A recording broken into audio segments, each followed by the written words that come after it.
Have you ever had a job where your question was, what are we doing here? Even if you aren't in that particular job right now, I think you know what I'm talking about. And let's use some Bible language for it. Whatever your job is, whether you're a student, whether you're retired, whether you're at the beginning of your career or you're nearing the end, whether you're at a good moment or a poor moment, you know what it means for there to be thorns in your job. Thorns and thistles, hard stuff, pressures, things that don't seem to work out. The reason that's a Bible idea is because we see this in the very beginning of the Bible. After our first parents, after they betrayed their loving God, and they went their own way, God tried to warn them. He said, hey, don't do this because it's going to jack you up and it's going to jack up the entire world. Our parents still went ahead and did it, and God says, this is going to mess with your work life now. Let's read it together. Genesis 3, verse 17, and to the man he's pronouncing, this is what happens because you've sinned against me. Since you listened to your wife and ate from the tree whose fruit I commanded you not to eat, the ground is cursed because of you. All of your life, you'll struggle to scratch a living from it. It will grow thorns and thistles for you. Do you know what it's like in your job situation, your work situation, your at-home situation to have thorns and thistles encroaching on your productivity? I mean, work is hard, man. Have you noticed this? Work is hard.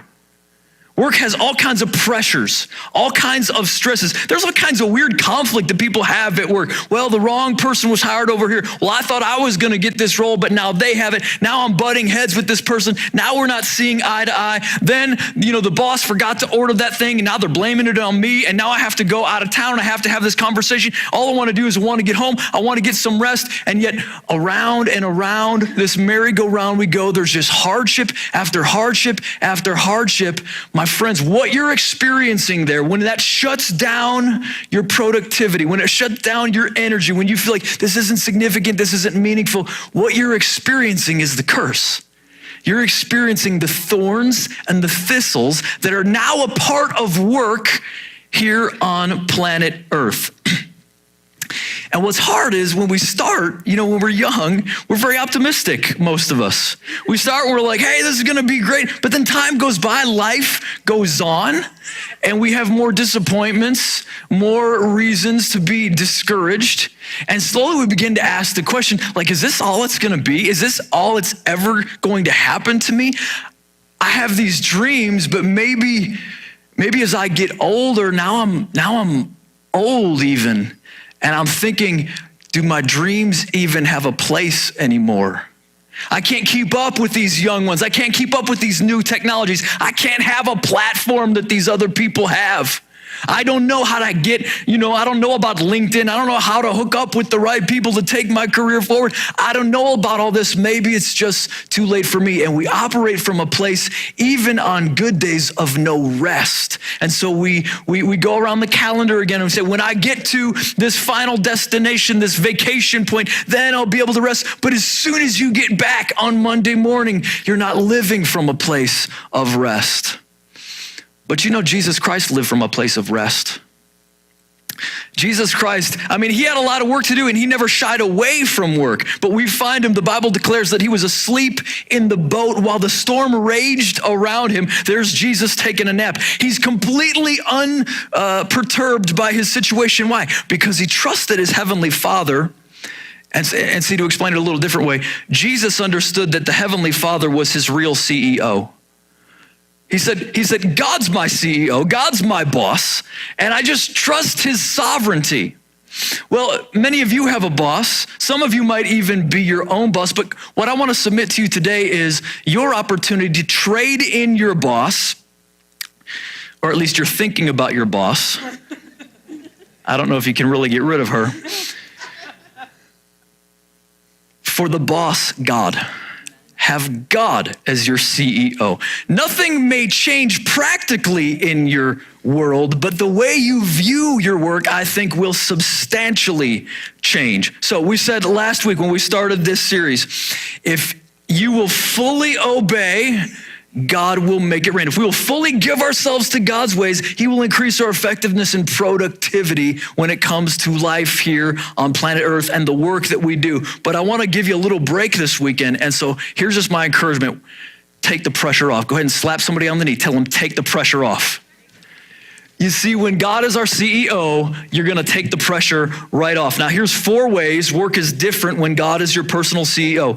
It was 5 ways, but I cut one of them. And I cut it because really it just wasn't very good. I cut number 3. How many of you've ever listened to a sermon and you're like, Pastor, you could have quit 15 minutes ago? You know what I'm talking about. I've certainly been in those situations. And so I'm just like, hey man, sometimes less is more. I'm just going to give them the less and it's going to be more. Trust me, it was a decent point, but we'll come back to it another time. So here's really 4 ways that work is different when God is your personal CEO. Here's number 1. Work is always significant. Work is always significant. Whatever you're doing, wherever you are, whether you are the house mom, you are the mechanic, you are the bank teller, you are the cashier, whatever you do, whatever your work is, it is significant in the eyes of God, because when you and I do it, we are imaging God. See, I can't love my work and you can't love your work if we don't see it as significant.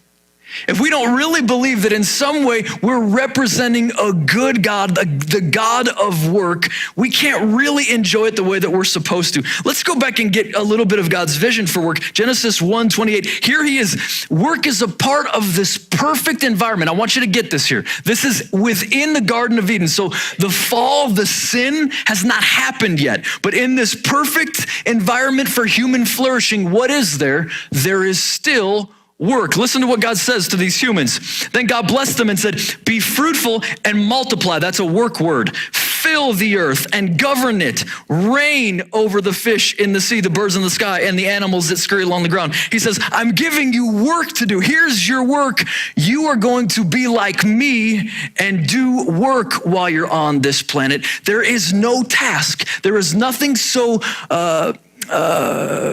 minuscule that God does not say that is work and that is dignified. There is honor in what you're doing because it is what I do. You may not be aware of this, but other ancient cultures, like the Greeks and the Romans, like other Eastern cultures, they did not see work the same way that the unique text of the Bible does.